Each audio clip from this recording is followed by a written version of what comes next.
2022 tuliingia mambo ya election. Tulikuwa na election monitors zaidi ya 400 ambayo walikuwa na cover Mandera, Wajir, all the counties ambayo tulikuwa tunafanya kazi. Election monitors ambayo tulikuwa tunapata habari ya election kwa dakika, masaa na madakika. Na hiyo ndio tulikuwa tunatumia hii mambo ya sasa, mambo ya IWA. Tulikuwa napata hiyo report ya IWA. Hapa ndio ilikuwa the headquarter ya kupata habari zote ambayo inatoka kila sehemu za county 9 hizo za nchi.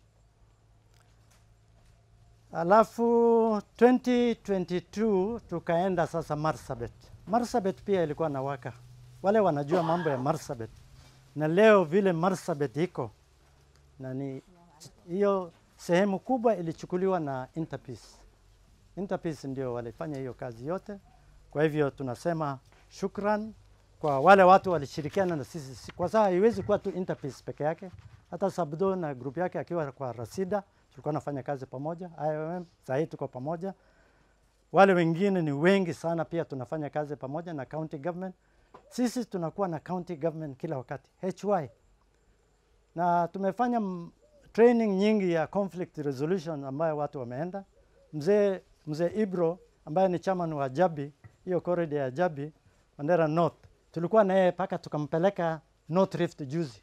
Wakati donors wa hii Interpeace walikuja, tulikuwa pamoja na yeye. Yeye amejifunza mambo mengi kutoka wale wengine. Najua kutembeleana na wale wengine pia uone vile wanatatua jambo ni muhimu sana. Kwa hivyo tukikuja leo, madhumuni ya leo ni kutoa hizi pikipiki ya North Rift tumeshatoa, na hizi pikipiki ukipatiwa ujue ya kwamba sio yako kwanza.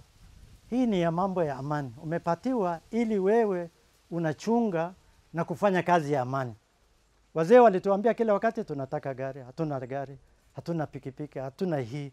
Sasa tukasema acha tufanye bidii ili tuweze kuwapatia. Kila sehemu at least tumeweza gawanya na iweze kwenda. Kama ni Lafe iende, Mandera South iende, Mandera West iende, Banisa iende, Mandera North iende, Mandera East iende.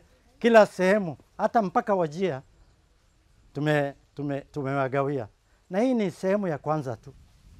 Itafuata zingine, itafuata insha Allah. Tukiomba tunaweza kupata nyingi zaidi ili iweze kusambazwa. Ujue ya kwamba tumekukatia license ya mwaka moja, umepatiwa insurance ya mwaka moja, lakini ikikwisha hiyo sasa itakuwa ni juu yako. Leo tutakujazia mafuta pia, utajaza hiyo mafuta vizuri. Ukishaondoka sasa wewe ndio unachunga.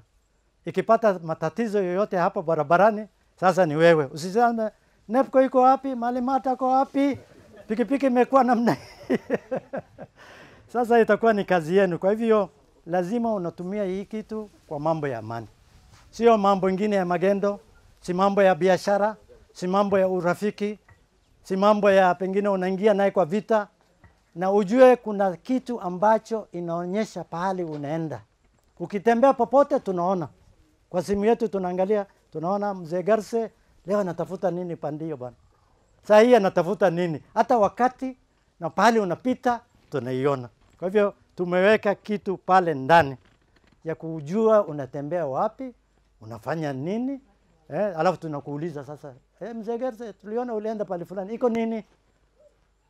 Kwa hivyo lazima mtupatie ripoti kila wakati na mtuelezee mnaendelea mambo namna gani. Mchunge hizi pikipiki, muangalie kwa vizuri na ni kwa mambo ya amani. Kama kuna shida yoyote usiseme hii ni yangu. Wewe ni mtu tu unachunga, lakini ni ya hiyo kikundi wote pamoja.